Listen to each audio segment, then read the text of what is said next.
ചെകുത്താൻ 23. തന്റെ ഉള്ളിലുള്ള സങ്കടമെല്ലാം പറഞ്ഞു കഴിഞ്ഞപ്പോൾ ശംഖുവിന് ആശ്വാസം തോന്നി. കണ്ണുകൾ തുടച്ചുകൊണ്ട് അവൻ പതിയെ കസേരയിൽ നിന്ന് എഴുന്നേൽക്കാൻ തുടങ്ങി. അപ്പോഴേക്കും ഹരി അവന്റെ അടുത്തേക്ക് ചെന്ന് അവന്റെ തോളിൽ പിടിച്ചമർത്തിക്കൊണ്ട് അവനെ കസേരയിൽ ഇരുത്തി. എന്റെ ശംഖു, നിനക്കീ നിൽക്കുന്ന നിന്റെ ചേട്ടൻ മഹാദേവനെ അറിയില്ല. നിങ്ങൾ എത്രയൊക്കെ ഒളിപ്പിക്കാൻ ശ്രമിച്ചാലും നിന്നെ സംബന്ധിക്കുന്നൊരു കാര്യം അത് അവൻ ഉറപ്പായും അന്വേഷിച്ച് കണ്ടെത്തിയിരിക്കും. നീ എന്താ വിചാരിച്ചത്? നിന്നെ ഉപദ്രവിച്ച ജഗനും അവന്റെ ആൾക്കാർക്കും അപകടം പറ്റിയത് എങ്ങനെയാണെന്നാണ് നിനക്ക് തോന്നുന്നത്? ഹരി ചോദിക്കുന്നത് കേട്ട് ശംഖുവിന്റെ കണ്ണ് മിഴിഞ്ഞു വന്നു. നീ ഇങ്ങനെ കണ്ണ് പുറത്തേക്ക് തള്ളിക്കണ്ട. നിന്നെ ഉപദ്രവിച്ചത് ജഗനാണെന്ന് അറിഞ്ഞ ആ നിമിഷം തന്നെ അവനിട്ടുള്ള പണി നിന്റെ ചേട്ടൻ കൊടുത്തു. അവന് മാത്രമല്ല, അവന്റെ ഒപ്പം ഉണ്ടായിരുന്ന എല്ലാവർക്കും കിട്ടി. എല്ലാവരും ആശുപത്രിയിലാണ്. ഒരുപക്ഷെ ഇനിയും മാസങ്ങളോളം പലരും ആശുപത്രിവാസം തന്നെയായിരിക്കും. ശംഖു നിറകണ്ണുകളോടെ ദേവനെ നോക്കി. അയാൾ ആശുപത്രിയിലാണെങ്കിൽ പിന്നെ ലച്ചുവിന് എന്തായിരിക്കും സംഭവിച്ചിട്ടുണ്ടാകുക? അപ്പോൾ അവിടെ കല്യാണം നടന്നില്ലേ? ശംഖു അറിയാതെ ചോദിച്ചുപോയി. അത് കേട്ടതും ഹരി ദേവനെ ഒന്ന് നോക്കി. അവിടെ ഒരു ചെറിയ പ്രശ്നമുണ്ട് എന്റെ ശംഖു. നിന്നോട് ഞാൻ പറഞ്ഞില്ലേ, നിന്റെ ഈ ചേട്ടൻ മഹാദേവനാണ്, അവൻ ഭയങ്കര സംഭവമാണെന്നൊക്കെ. ശരിയാണ്, പക്ഷെ ചില കാര്യങ്ങളിൽ ഇവൻ വേറും പൊട്ടനാണ്. ഹരി പറയുന്നത് കേട്ട് ശംഖു ഒന്ന് ഞെട്ടിക്കൊണ്ട് ദേവനെ നോക്കി. ദേവനാണെങ്കിൽ ഹരിയെ നോക്കി പേടിപ്പിക്കുന്നുണ്ട്. നീ എന്നെ ഇങ്ങനെ നോക്കി പേടിപ്പിക്കുകയൊന്നും വേണ്ട. ഞാൻ പറഞ്ഞത് പച്ച പരമാർത്ഥമാണ്. ചില കാര്യങ്ങളിൽ നീ മുഴുപൊട്ടനാണ്. എന്റെ ശംഖു, നിനക്കൊരു കാര്യം അറിയാമോ? നിന്റെ ലച്ചുവില്ലേ, അവളെ ഈ ദേവൻ വിചാരിച്ചിരിക്കുന്നത് ജഗന്റെ കാമുകിയായിട്ടാണ്. ജഗനോടുള്ള ദേഷ്യം തീരണം ആ പെണ്ണിനെ കൂടി ഇനി കട്ടിക്കൊണ്ടു പോന്നു ഈ ചെറുക്കൻ. ഞെട്ടി. ശംഖു ശരിക്കും ഞെട്ടി. ഹരിച്ചേട്ടാ, നിങ്ങൾ എന്താ ഈ പറയുന്നത്? ലച്ചുവിനെ ഏട്ടൻ കടത്തിക്കൊണ്ടുവന്നു? ശംഖു വിശ്വാസം വരാതെ ചോദിച്ചുപോയി. അതേടാ, ജഗനെ തല്ലി ആശുപത്രിയിലാക്കിയ അന്നേ ദിവസം തന്നെ ലച്ചുവിനെയും ഇവന്റെ ആൾക്കാർ അവിടെ നിന്ന് പൊക്കി. അവനോടുള്ള പക തീർക്കാനാണ്. എങ്കിലും ആ പെൺകുട്ടിയെ നിന്റെ ചേട്ടൻ ആ രാക്ഷസന്റെ കയ്യിൽ നിന്ന് രക്ഷിച്ചു. പക്ഷെ അവിടെയും ചെറിയൊരു പ്രശ്നമുണ്ട്. നിന്റെ ചേട്ടന് അവളോട് ദേഷ്യമായിരുന്നു.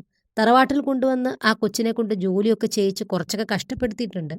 അവിടെയാണ് ഞാൻ പറഞ്ഞത് നിന്റെ ചേട്ടനൊരു പൊട്ടനാണെന്ന്. ആ പെൺകുഞ്ഞിന്റെ മുഖം കണ്ടാൽ തന്നെ അറിയില്ലേ അതൊരു പാവമാണെന്ന്. നിന്റെ നന്ദു പറഞ്ഞതുപോലെ അതിന്റെ വായിൽ നാക്കുണ്ടോ എന്ന് വാ തുറന്ന് നോക്കണം. ശരിക്കും ആ കുട്ടി ഊമയാണെന്നാണ് ഞാൻ വിചാരിച്ചത്. ഇവന്റെ നിഴല് കണ്ടാൽ പോലും ആ പേടിച്ച് വിറയ്ക്കും. ആ കുഞ്ഞിന്റെ മുഖത്ത് നോക്കി സ്നേഹത്തോടെയോ വാത്സല്യത്തോടെയോ അല്ലാതെ മനുഷ്യരായ ആർക്ക് സംസാരിക്കാൻ പറ്റത്തില്ല. പക്ഷെ നിന്റെ ചേട്ടനുണ്ടല്ലോ, ആ കാര്യത്തിൽ അവനൊരു മനുഷ്യനേ അല്ല. ആ കൊച്ചിനെ ഇവൻ ഒരുപാട് പേടിപ്പിച്ചിട്ടുണ്ട്. ഹരി ശംഖുവിന്റെ മുഖത്തേക്ക് നോക്കി പറഞ്ഞു. സാരമില്ലേട്ടാ, എന്റെ ഏട്ടൻ അവളെ എത്ര പേടിപ്പിച്ചാലും തെറ്റായ കണ്ണിൽ കൂടി അവളെ കാണില്ല എന്ന് എനിക്കറിയാം. ഇനി ഇച്ചിരി കഷ്ടപ്പെട്ടാലും കുഴപ്പമില്ല. ആ രാക്ഷസന്റെ കയ്യിൽ നിന്ന് രക്ഷപ്പെട്ടല്ലോ, അത് തന്നെ വലിയ കാര്യം. അതിനെന്റെ ഏട്ടൻ നിമിത്തമായതിന് എനിക്ക് സന്തോഷമേ ഉള്ളൂ.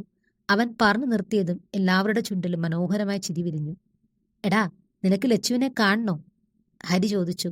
പിന്നെ കാണാതെ, എനിക്ക് എത്രയും വേഗം ലച്ചുവിനെ കാണണം.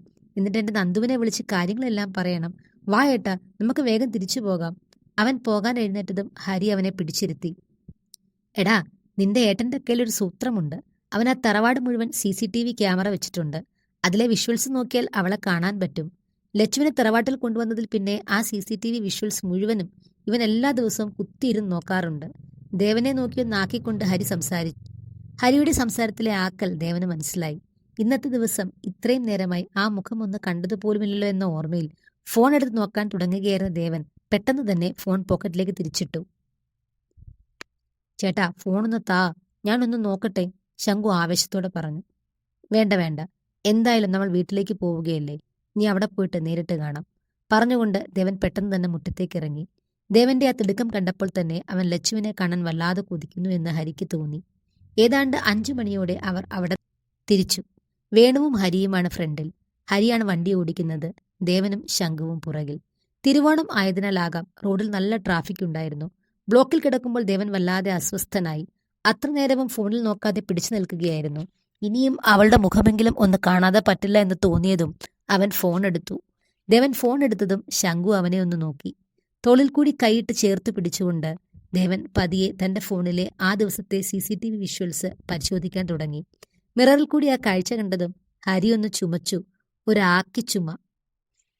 തന്റെ ഫോണിലുള്ള വിഷ്വൽസ് അവൻ കാണുകയായിരുന്നു. അവനൊപ്പം ശംഖുവും ഉണ്ട്. വെളുപ്പിന് 4 മണിക്ക് തന്നെ അവൾ എഴുന്നേറ്റിരിക്കുന്നു. കുളിച്ചതിന് ശേഷമാണ് അടുക്കളയിലേക്ക് ചെന്നത്. മുഖമെല്ലാം വല്ലാതെ കടുത്തിരിക്കുന്നു. അതെന്തുകൊണ്ടാണെന്ന് ദേവനറിയാം.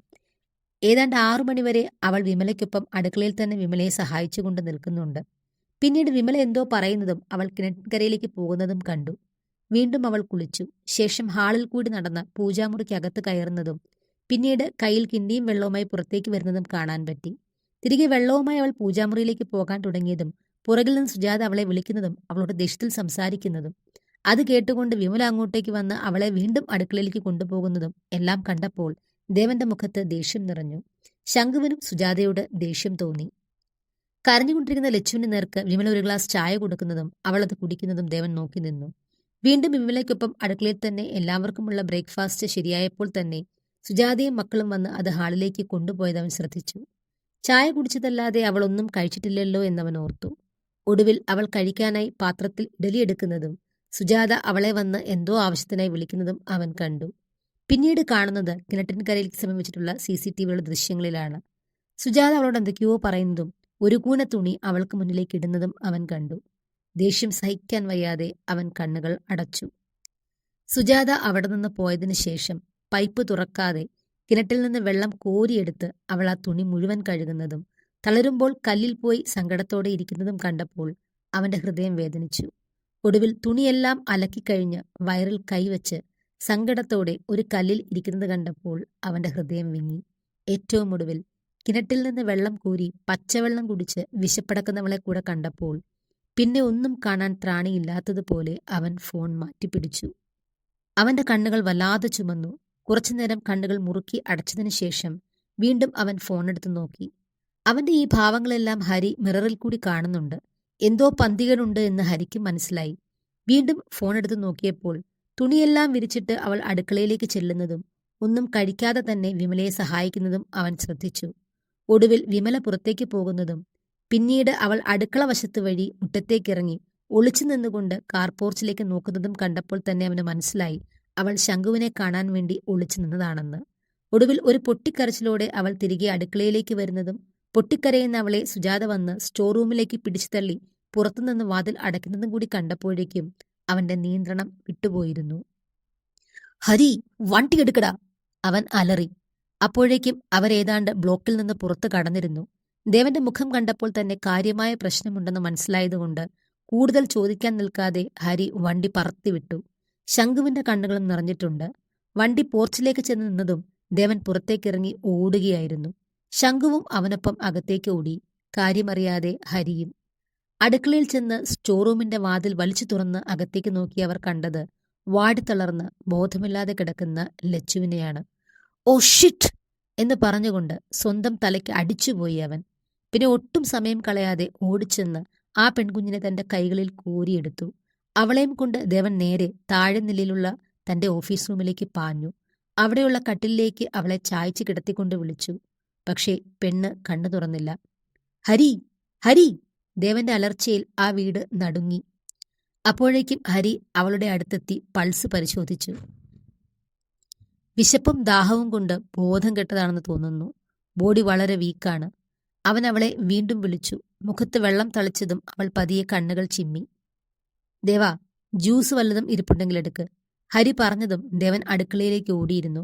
ഫ്രിഡ്ജിൽ നിന്നും ജ്യൂസ് എടുത്ത് ഗ്ലാസ്സിലേക്ക് ഒഴിച്ച് ഹരിയുടെ അരികിലേക്ക് എത്തുമ്പോൾ എന്തുകൊണ്ടോ അവന്റെ കൈകൾ വിറച്ചിരുന്നു. ഹരി പതിയെ ലച്ചുവിനെ ചാരിയിരുത്തി ജ്യൂസ് മുഴുവൻ അവളെ കുടിപ്പിച്ചു. പിന്നീട് അവൻ വേഗം തന്നെ അവന്റെ ഹോസ്പിറ്റലിലേക്ക് വിളിച്ച് ആവശ്യമുള്ള മരുന്നും ട്രിപ്പിടാനുള്ള സിറിഞ്ചും മറ്റ് സാധനങ്ങളും കൊണ്ടുവരാൻ ആവശ്യപ്പെട്ടു. നിമിഷങ്ങൾക്കകം എല്ലാം അവിടെ എത്തി. ദേഹത്തേക്ക് ട്രിപ്പ് കയറ്റി തുടങ്ങി കുറച്ചു കഴിഞ്ഞതും അവൾ പതിയെ കണ്ണുകൾ തുറക്കാൻ ശ്രമിക്കുന്നത് എല്ലാവരും കണ്ടു. അപ്പോഴേക്കും ഹരി അവൾക്കരികിലായി ചെന്നിരുന്നു. പേടിക്കേണ്ട, ഉറങ്ങിക്കോളൂ, അവൻ പറഞ്ഞതും അവൾ വീണ്ടും കണ്ണടച്ചു. കട്ടിലിൽ കണ്ണടച്ചു കിടക്കുന്ന ലച്ചുവിനെയും നോക്കിയിരിക്കുകയാണ് അവർ 4 പേരും. ഇന്നത്തെ ദിവസം ആഹാരം കിട്ടാതെ വിശന്ന് ദാഹിച്ച് ബോധം കെട്ട് വീണ ഒരേ ഒരു മലയാളി ഇവൾ മാത്രമായിരിക്കും. ദേവനെ ഒന്ന് രൂക്ഷമായി നോക്കിക്കൊണ്ട് ഹരി പറഞ്ഞു. എടാ, അതിന് ആഹാര സാധനങ്ങളെല്ലാം അവളുടെ മുന്നിൽ തന്നെ അല്ലായിരുന്നോ? അവളും കൂടി ചേർന്നല്ലേ എല്ലാം ഉണ്ടാക്കിയത്? എന്നിട്ടും രാവിലെ മുതൽ അവൾ പട്ടിണിക്കിരിക്കുന്നു. സുജാത പിടിച്ച് മുറിക്കകത്ത് പൂട്ടുമ്പോൾ ഒന്നും മിണ്ടാതിരിക്കുന്നു. ഇവക്കെന്താ വായിൽ നാക്കില്ലേ? ദേവൻ ദേഷ്യത്തോടെ പറഞ്ഞു. മതി, നിർത്ത്. ഇനി നീ ഒരക്ഷരം ഈ പെൺകുഞ്ഞിനെ പറ്റി പറഞ്ഞു പോയേക്കരുത്. നീയാണ് ഇവളിവിടെ കൊണ്ടുവന്നത്. ഇവളുടെ കാര്യം നോക്കാനുള്ള ഉത്തരവാദിത്തം നിനക്കുണ്ടായിരുന്നു. ഒന്നുമില്ലെങ്കിലും ഇന്നത്തെ ഈ ദിവസമെങ്കിലും ഉച്ചയ്ക്ക് എല്ലാവരും ഒന്നിച്ച് ഉണ്ണാനിരുന്നപ്പോഴെങ്കിലും ഇവളെക്കുറിച്ച് നീ ഓർക്കണമായിരുന്നു. വേണുവും ദേവനെ കുറ്റപ്പെടുത്തി.